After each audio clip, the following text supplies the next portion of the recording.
क्या आपने कभी सोचा है कि हम किसी के साथ एक अच्छी बातचीत कैसे शुरू कर सकते हैं, वो भी सिर्फ पहली ही मुलाकात में।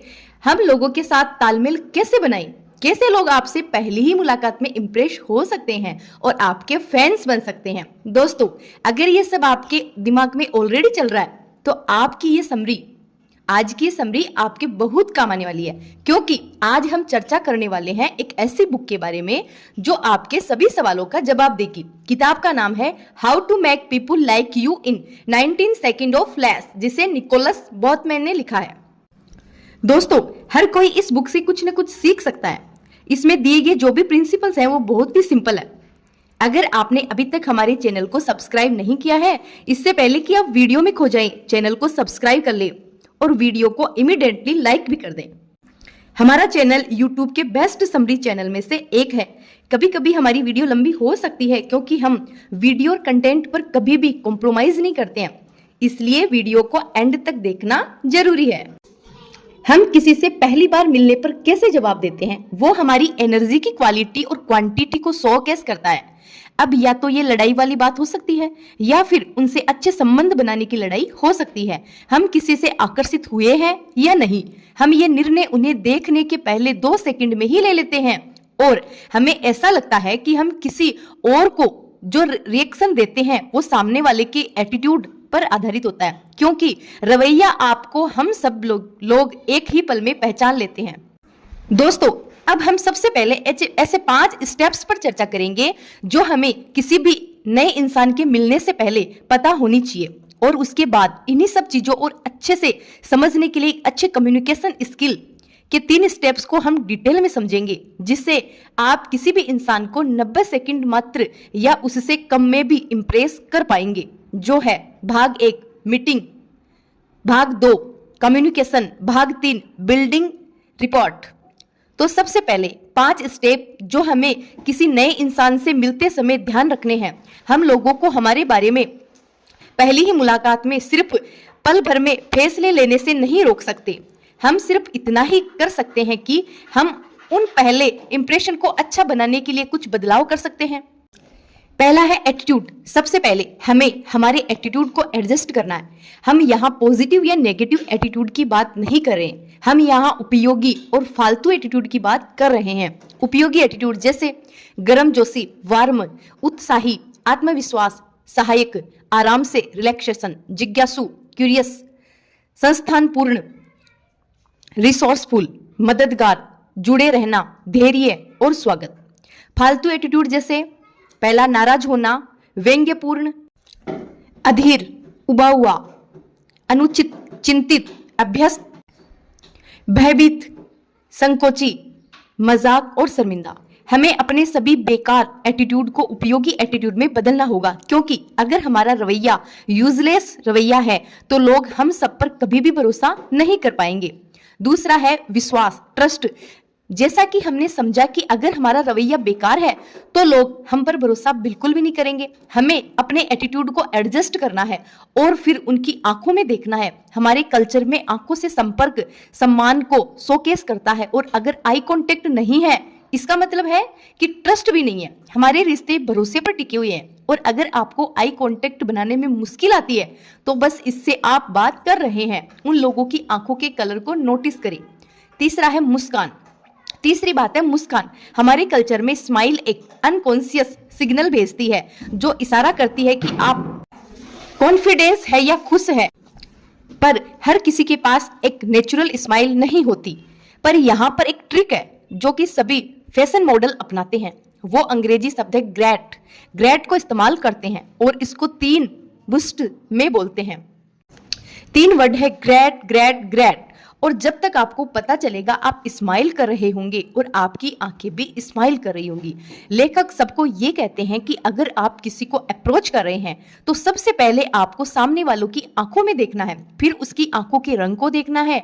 आपको फॉरवर्ड लीन नहीं होना है, अपने दिमाग में जल्दी से ग्रेट, ग्रेट, ग्रेट याद दिलाना है। इससे आपके चेहरे पर अच्छा सा लुक ट्रिगर होगा। एक चीज का ध्यान रखें, क्योंकि जब स्माइल और आई कांटेक्ट की बात आती है तो जरूरत से ज्यादा करना बहुत खराब लग सकता है, तो हल्का स्माइल और आई कांटेक्ट ही अच्छा है।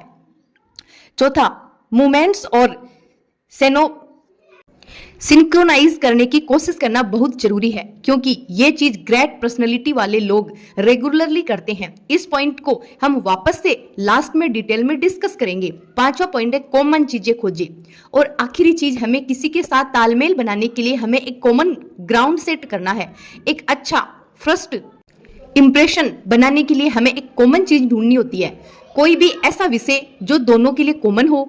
अब हम कम्युनिकेशन के ऐसे 3 स्टेप्स को समझेंगे जिससे हम किसी भी इंसान को 90 सेकंड मात्र या उससे भी कम में इंप्रेस कर पाएंगे। भाग 1, मीटिंग। मीटिंग के बारे में सभी को सामान्य रूप से पता ही होता है, लेकिन इससे ज्यादा ये जानना जरूरी है कि मीटिंग फिक्स करना क्यों जरूरी है। दोस्तों, आमतौर पर मीटिंग 2 या 2 से अधिक लोगों की सभा होती है, जिसके जरिए लोग एक कॉमन गोल को हासिल करने के लिए अपने विचारों का आदान प्रदान करते हैं। और ये याद रखें कि मुलाकात सिर्फ आमने सामने ही नहीं होती, बल्कि वर्चुअली भी होती है। लेकिन हमारे लिए मीटिंग फिक्स करना क्यों जरूरी है? इसके पीछे 4 कारण हैं। नंबर 1, मजबूत रिश्ते बनाना। जब आप लोगों से मिलते हो तो ज्यादा चांस होता है कि आपका उनसे पर्सनल इंटरेक्शन होगा और हो सकता है कि आप अच्छे दोस्त भी बन जाएं। नंबर 2, आमतौर पर मीटिंग्स में बहुत सारे आइडियाज का एक्सचेंज होता रहता है, जिनसे प्रेरणा लेकर आप सुझाव दे सकते हैं या उसे अपने खुद के डेवलपमेंट के लिए यूज कर सकते हैं। नंबर 3, आपको बढ़ने में मदद करता है। कोविड की वजह से बहुत सारे लोगों ने ऑफिस नहीं जा पाए, जिस वजह से डिस्कस पर प्योज लग गया था। पहले वो सभी लोग ऑफिस में डेली बेस पर अवेलेबल होते थे। नंबर 4, मीटिंग से इनोवेशन, क्रिएशन, थिंकिंग और इंप्रूवमेंट बढ़ती जाती है और किसी को भी उनके खुद का एक बेहतर वर्जन बना सकती है। भाग 2, कम्युनिकेशन। इसीलिए मुझे उम्मीद है कि आपको ये समझ में आ ही गया होगा कि मीटिंग हमारे लिए जरूरी क्यों है। लेकिन मीटिंग में हमें बात करनी होती है, जिसके लिए हमें जरूरत होती है कम्युनिकेशन स्किल की। और इसीलिए हमें इफेक्टिव कम्युनिकेशन के लिए 3 स्टेप और अच्छे कम्युनिकेशन के लिए 3 सीक्रेट्स डिस्कस करेंगे, जो लेखक ने इस किताब में जिक्र किया है। स्टेप फर्स्ट, चाहे तो जरूरतों और लक्ष्यों को जाने। तो पहला कदम यह है कि हमें एक खास लक्ष्य या जरूरत तय कर लेना है। लक्ष्य और जरूरत को अलग करने के लिए हमें स्पेसिफाइड गोल को प्राप्त करने पर ध्यान फोकस करना चाहिए। गोल या तो पर्सनल हो सकता है या कॉमर्शियल हो सकता है।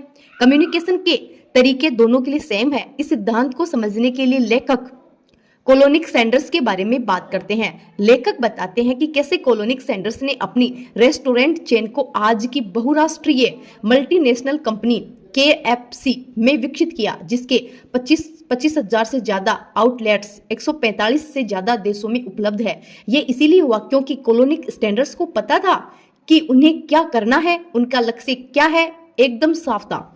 उन्हें पता था कि उनके चिकन का सही स्वाद क्या है और वो चिकन को कैसे पेश करेंगे जिससे उनका चिकन बेस्ट तरीके से मार्केट हो।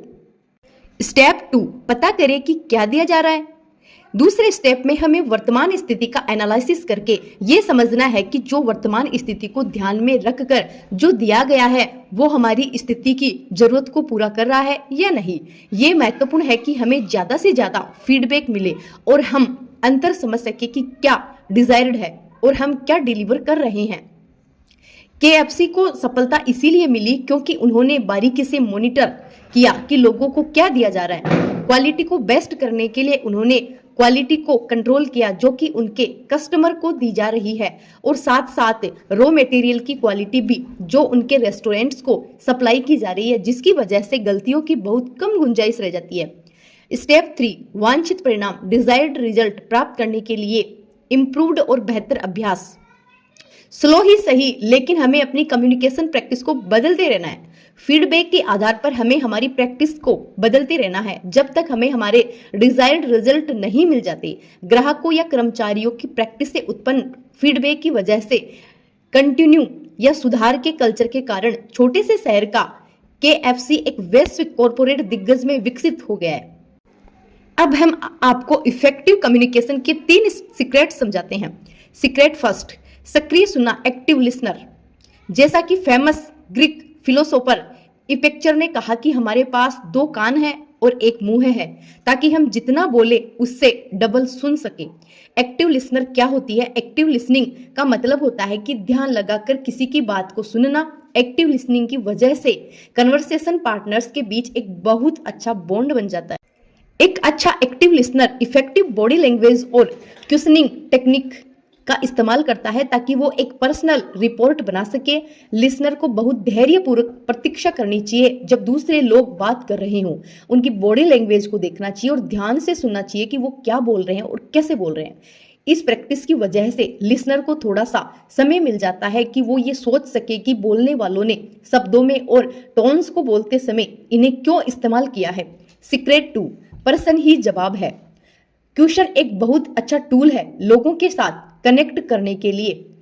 गुड क्वेश्चन लर्नर्स को जल्दी सीखने में और कन्वर्सेशन पार्टनर्स के साथ बॉन्ड बनाने में मदद करते हैं।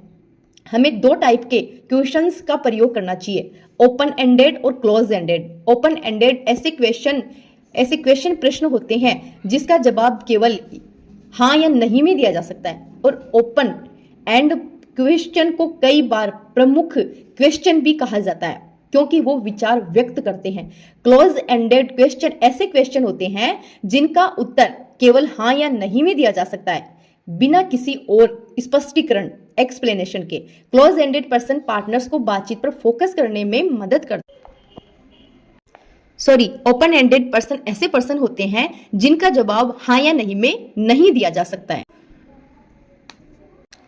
ओपन एंडेड पर्सन और क्लोज एंडेड क्वेश्चन एक संतुलित मिश्रण कन्वर्सेशन पार्टनर्स को कन्वर्सेशन के बीच में थोड़ा सा ब्रीथिंग टाइम दे देते हैं। सीक्रेट 3, संवेदी चैनल, सेंसनरी चैनल्स। आमने सामने की स्थितियों में ये बहुत महत्वपूर्ण होता है कि हम कन्वर्सेशन पार्टनर्स के साथ उनके ऑप्टिमल कम्युनिकेशन चैनल से कम्युनिकेट करें। लेखक का नेरो लिंग्विस्टिक प्रोग्राम कॉन्सेप्ट लोगों को 3 में से किसी एक सीखने की शैली या सेंसनरी चैनल में बताने पर आधारित है। पहला है देखना, विजुअल। दूसरा है गति आधारित। तीसरा है सुनना, ऑडिटोरी। बहुत से लोग चीजों को देखकर बहुत अच्छे से समझते हैं, जैसे किताब पढ़कर, फोटो देखकर। इन्हें हम विजुअल लर्नर कहते हैं। काइनेस्टिक लर्नर यानी गति आधारित लर्नर चीजों को महसूस करके समझ पाते हैं, और ऑडिटरी लर्नर चीजों को सुनकर अच्छे से समझ पाते हैं। एक अच्छा लिसनर और ऑब्जर्वर से बताने में कुशल बना जाता है कि एक वक्ता का पसंदीदा सेंसनरी चैनल या सीखने की शैली क्या है। भाग 3, तालमेल बनाना। अब हम हमारे समरी के सबसे महत्वपूर्ण भाग पर, जहां हम जानेंगे कि तालमेल कैसे बनाएं, तालमेल क्या होता है, तालमेल का सीधा मतलब क्या होता है। शायद आपके माइंड में ये क्वेश्चन चल रहे हैं कि एक ऐसा दोस्ताना रिश्ता जिसमें 2 लोग एक दूसरे को अच्छे से समझते हैं। तालमेल बनाने के लिए 4 पॉइंट्स ध्यान रखने होते हैं। पहला पॉइंट, बातचीत शुरू करते समय अपने शरीर को खोलना अधिक महत्वपूर्ण होता है। कल्पना करें कि आप किसी को दूर से देख रहे हैं। एक अजनबी जिससे आप पहले कभी नहीं मिले, वो आपके साथ खड़ा है और उसके आर्म्स क्लोज्ड है। क्या आपको लगता है कि वो इंसान अप्रोचेबल है? शायद नहीं ना। अपनी बॉडी को क्लोज कर लेना एक फ्रस्ट्रेटेड, नर्वस, एंजाइटी और कॉशस इंप्रेशन देता है। इस बॉडी लैंग्वेज को बहुत ही नेगेटिव माना जाता है। किस बॉडी लैंग्वेज को? क्लोज बॉडी को। इसके बदले जब आप लोगों से बात करें, अपनी बॉडी को ओपन रखें, अपने कंधों को खोल कर रखें। आप अपने खुले बॉडी से इशारा करके आप किसी को बताते हैं कि आप तैयार हैं और उनसे मिलने के लिए उत्साहित हो। पॉइंट 2, लोग समान लोगों को पसंद करते हैं। आप अपने मूवमेंट्स को सामने वाले से बात करते समय अपने मूवमेंट से सिंक्रोनाइज करने की कोशिश करें। इससे सामने वाले को तुरंत हमारे आसपास कंफर्टेबल लगने लगता है। क्या आपने कभी भी एक ओवर इंथुजियास्टिक सेल्स पर्सन को फेस किया है जो खुद को लाउडली इंट्रोड्यूस करते हैं और आप वहां से जाना चाहते हैं? इसका कारण यह है कि उस सेल्स पर्सन की मूवमेंट आपके मूवमेंट से बहुत अलग है। इंसानों का स्वभाव है कि वो अपने आसपास की हर चीजों को कॉपी करते हैं। जब कोई आपको देखकर हंसता है, आप भी वापस हंसते हैं। इसीलिए हम उन लोगों के आसपास कंफर्टेबल फील करते हैं जो हमारे जैसे होते हैं। जो आप जब भी किसी से मिले तो कोशिश करें कि आप उनकी आवाज की टोन की मूवमेंट और ब्रीथिंग को कॉपी करें। पॉइंट 3, पहले संपर्क करें। एक अच्छा तालमेल बनाने के लिए अजनबियों के बीच जो सबसे पहला आमने सामने मुलाकात होती है वो तालमेल बनाने के लिए सबसे अच्छा समय होता है, क्योंकि इसकी वजह से लोग जजमेंट लेते हैं कि क्या वो आप पर भरोसा कर सकते हैं। मीटिंग के पहले मिनट्स में ये महत्वपूर्ण, और अगर आपका पहला इंप्रेशन ही गलत होगा तो सामने वाला कभी भी उससे उबर नहीं पाएगा, चाहे वो जितनी ही कोशिश कर ले। पॉइंट 4, एक्शन शब्दों से अधिक जोर से बोलती है। आपकी बॉडी लैंग्वेज आपके शब्दों से ज्यादा लाउड होती है। ये महत्वपूर्ण होती है कि हम ये कंफर्मेशन दे कि लिसनर के हाव भाव उनके वर्बल संदेश से विरोधाभास न करें। लेखक कहते हैं कि डिजाइन द्वारा तालमेल किसी के साथ भी आसानी से बनते हैं और आसानी से अभ्यास भी किया जा सकता है। तालमेल का मतलब होता है कि आप किसी भी इंसान से अपनी पहली मीटिंग में कम्युनिकेशन स्थापित कर लेते हैं। हम यहाँ आपको तालमेल से डिजाइन के एक उदाहरण को समझाते हैं। एक जवान आदमी था जिसने कई बार अकेले डिनर किया था। वहीं पर बैठे बैठे वो अकेला बोर हो गया था। तब भी उसने एक बहुत ही खूबसूरत महिला की आवाज सुनी जो किसी को बोल रही थी कि वो एक ऑनलाइन गेमर है, पर उसके साथ बैठे उसके कन्वर्सेशन पार्टनर को उस विषय में कोई दिलचस्पी नहीं थी। तभी वो जवान आदमी जल्दी से उसके पास गया और ग्रीट किया और अपनी स्किलफुल बॉडी लैंग्वेज से तालमेल बना लिया। फिर उस जवान आदमी ने स्माइल दी और अपनी बॉडी को उस औरत की तरफ लीन किया और उसके सारे बॉडी मूवमेंट्स की कॉपी की। क्योंकि दोनों के आपसी म्यूचुअल इंटरेस्ट सेम थे, उनके लिए बात करना बहुत ही आसान था। यहाँ पॉइंट ये है कि जो लोग शर्माते हैं वो इस बॉडी लैंग्वेज को प्रैक्टिस करके ज्यादा सक्सेसफुल बन सकते हैं। धन्यवाद दोस्तों, ये किताब बहुत ही अविश्वसनीय है। इससे पहले हम ज्यादातर मोमेंट्स और एक्शन बिना सोचे समझे करते थे, पर मुझे यकीन है कि इस समरी को पढ़ने के बाद आपको पता है कि ये बेकार नहीं है और आप इसका इस्तेमाल कैसे कर सकते हैं। आपको याद रखना होगा कि आपको हमेशा अपनी बॉडी लैंग्वेज को ओपन रखना है, जिससे आप एक बेहतर, प्रभावशाली और आकर्षक इंसान, सेल्स पर्सन, नेटवर्कर और दोस्त बन पाओगे। दोस्तों, अगर आपको हमारा वीडियो पसंद आया है तो इसको लाइक, सब्सक्राइब और कमेंट करें। ऐसे ही इंटरेस्टिंग वीडियो के लिए हमारे चैनल पर बने रहें। हम आगे भी ऐसी नई नई वीडियोस लाते रहेंगे।